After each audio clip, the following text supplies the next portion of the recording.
Hey everyone, welcome back to Nursing Compass. आज की video में हम नर्सिंग एजुकेशन स्टार्ट करने जा रहे हैं।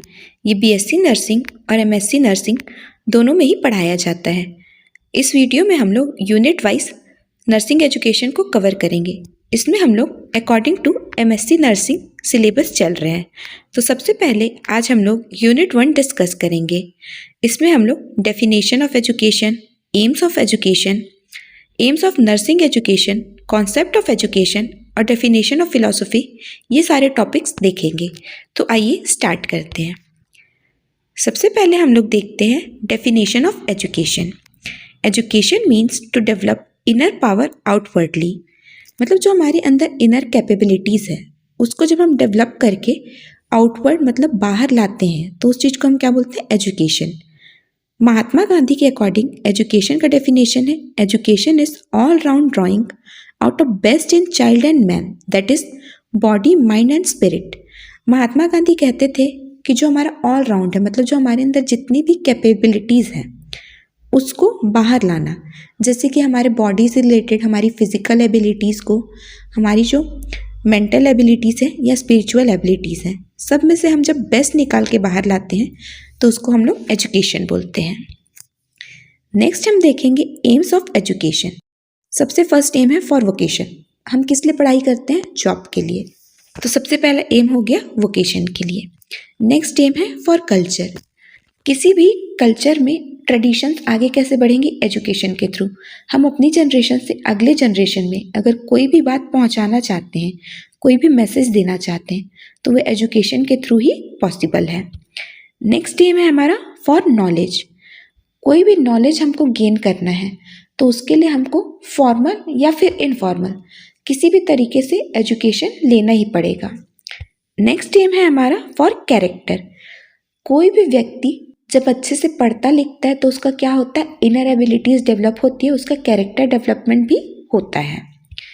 नेक्स्ट एम है हमारा फॉर इंडिविजुअल डेवलपमेंट। अब वो अपने अंदर का कैरेक्टर डेवलप कर लिया तो साथ ही साथ क्या होगा, वो अपनी स्किल्स को डेवलप करेगा, अपने एजुकेशन को डेवलप करेगा। आदमी कुछ नया सीखेगा तो क्या हो रहा है, उसके खुद का डेवलपमेंट हो रहा है। नेक्स्ट है हमारा फॉर लेजर और एजुकेशन। जब हम लोग कुछ नया सीखते हैं तो उससे क्या है, हमको एन्जॉयमेंट भी मिलता है, तो ये हमारे एंटरटेनमेंट के लिए भी एजुकेशन जो है ज़रूरी है। नेक्स्ट एम है हमारा इंटरनेशनल अंडरस्टैंडिंग। जब हम अच्छी तरीके से पढ़े लिखे रहेंगे तभी हम जो है देश विदेश के मैटर्स को अच्छे से समझ पाएंगे। ये हो गया हमारा एम्स ऑफ एजुकेशन। अब अगला हम लोग देख लेते हैं AIIMS of nursing education. Nursing के लिए एजुकेशन क्यों ज़रूरी है? सबसे पहले हार्मोनियस डेवलपमेंट। अगर हम नर्सिंग करियर में आ गए हैं तो हमको क्या है, लोगों से एक हार्मनी मेंटेन करके रखना है, एक अच्छा व्यवहार मेंटेन करके रखना है, तो किसी से भी लड़ाई झगड़ा ना करें, इसके लिए क्या है, एजुकेशन ज़रूरी है। अगला है including the right attitude. As a nurse हमारे अंदर एक ऐसा एटीट्यूड होना चाहिए कि हम पेशेंट के बीच में भेदभाव ना करें, हम सही फैसला ले सकें। तो ये किसके थ्रू पॉसिबल है? नर्सिंग एजुकेशन के थ्रू पॉसिबल है। अगला है नॉलेज एंड स्किल डेवलपमेंट। जब हम अच्छे से पढ़ाई करते हैं तो हमारा जो है नॉलेज भी डेवलप होता है और साथ ही साथ क्या है, हमारे स्किल्स भी डेवलप होंगे। Emphasis on high tech high touch approach.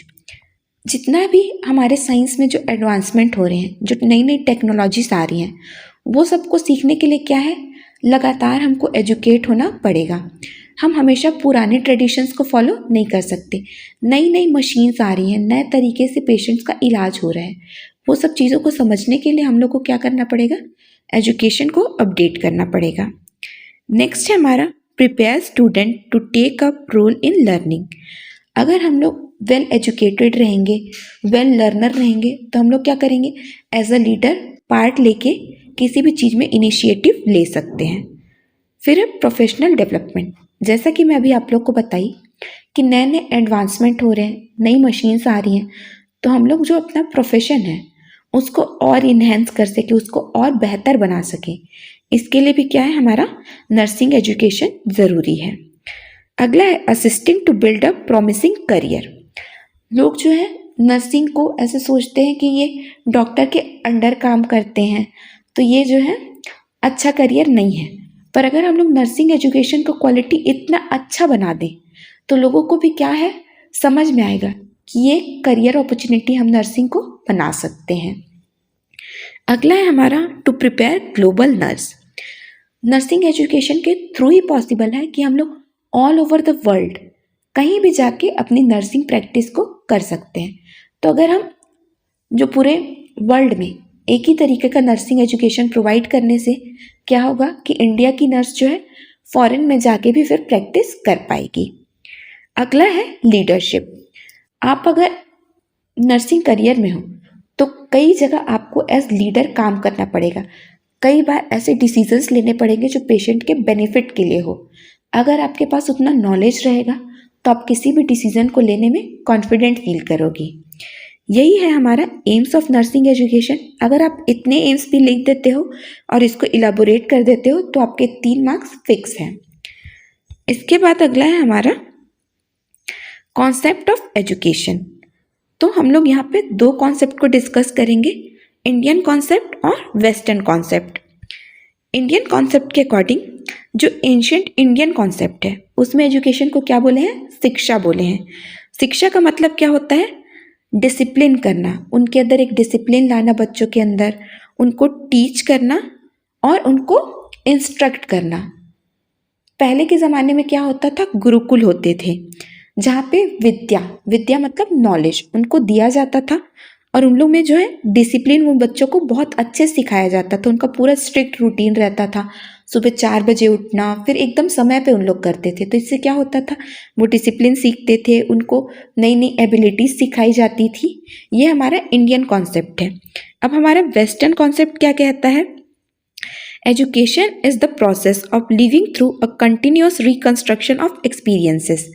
मतलब हम लोग पूरे लाइफ टाइम पे जो नई नई चीज़ें सीखते हैं, किसी चीज़ में फेल होते हैं फिर हम कुछ नया सीखते हैं, तो ये पूरा जो होल प्रोसेस है उसको क्या बोलते हैं, एजुकेशन बोलते हैं। It is development of all those capabilities in individual which will enable him to control his environment and fulfil his possibility. Western concept के अकॉर्डिंग ये सारी एबिलिटीज़ हमारे अंदर डेवलप कराना, जिससे हम लोग क्या है अपने एनवायरनमेंट को कंट्रोल कर सके, उसमें एडजस्ट हो सके और जितना भी हमारे अंदर का कैपेबिलिटी है उसके अकॉर्डिंग हम एक्ट कर सके। इसी को वेस्टर्न कॉन्सेप्ट में एजुकेशन बोला है। अब हम लोग 2 और कॉन्सेप्ट डिस्कस करेंगे, ब्रॉड कॉन्सेप्ट और नैरो कॉन्सेप्ट। ब्रॉड कॉन्सेप्ट क्या कहता है, education means process of development from infancy to maturity. मतलब बच्चे का जब जन्म होता है, जब वो 1 महीने 2 महीने का हो जाता है, उससे लेकर उसके पूरे जीवन काल तक, मतलब जब तक वो बुजुर्ग नहीं हो जाता तब तक का पूरा जो प्रोसेस है, पूरा लाइफ टाइम क्या है, आदमी एजुकेशन लेता ही रहता है। ज़रूरी नहीं है कि आप स्कूल जा रहे हो या कॉलेज जा रहे हो तभी आपको एजुकेशन मिले। हम लोग पूरे लाइफ टाइम कुछ ना कुछ नया सीखते ही रहते हैं। तो ब्रॉड कॉन्सेप्ट क्या बोलता है कि education begins from birth and continues through out life. मतलब हम लोग पैदा होने से ही सीखना शुरू कर देते हैं और पूरे लाइफ टाइम वो प्रोसेस चलता रहता है। जैसे बच्चा पैदा हुआ फिर वो दूध पीना सीखता है, धीरे धीरे खाना खाना सीखता है, चलना सीखता है, ऐसे करके वो लाइफ टाइम पूरा कुछ ना कुछ सीखता ही रहता है। मतलब फ्रॉम वुम टू टॉम्ब, मतलब गर्भ से लेके कहाँ तक, जो हमारा शमशान घाट है वहाँ तक कुछ ना कुछ हम नया सीखते ही रहते हैं। नैरो कॉन्सेप्ट क्या कहता है, ये रेस्ट्रिक्टेड है, मतलब ये कन्फाइंड एरिया में है। Education is applied to whatever taught in school और university system of education. Narrow concept के अकॉर्डिंग क्या बोलता है कि जितना भी चीज़ हम स्कूल या कॉलेज में सीख रहे हैं वो उसी को एजुकेशन कंसिडर करता है। तो ये हमारे 2 अलग अलग टाइप के एजुकेशन के कॉन्सेप्ट हो गए। अब अगला हम लोग देखते हैं फिलॉसफी क्या होता है। Philosophy means love of wisdom, मतलब कुछ सीखने की चाहत, उसी को हम क्या कहेंगे, philosophy. Philosophy is fundamental belief and conviction principle that guide the approach to teaching, learning and education practices. मतलब जितने भी प्रिंसिपल्स हैं जो पहले से किसी ज्ञानी ने बना के दिए हैं कि इसके अकॉर्डिंग ये पर्टिकुलर फेनोमेनन वर्क करता है, उसको हम क्या कहते हैं, फिलॉसफी कहते हैं।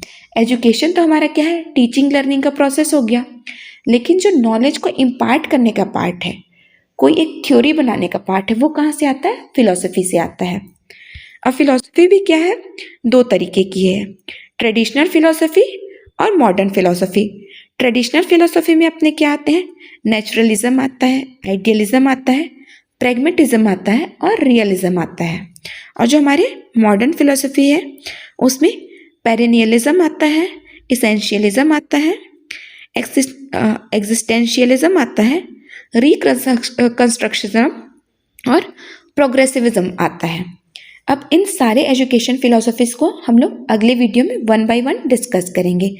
अभी तक हम लोग जितना भी पढ़े उसमें अगर आप लोग को कुछ भी डाउट हो तो आप लोग कमेंट सेक्शन में पूछ सकते हैं। अगर वीडियो अच्छा लगा हो तो वीडियो को लाइक करें। चैनल पे अगर आप नए हैं तो चैनल को सब्सक्राइब करें और अपने फ्रेंड्स के साथ शेयर करें। Thank you for watching.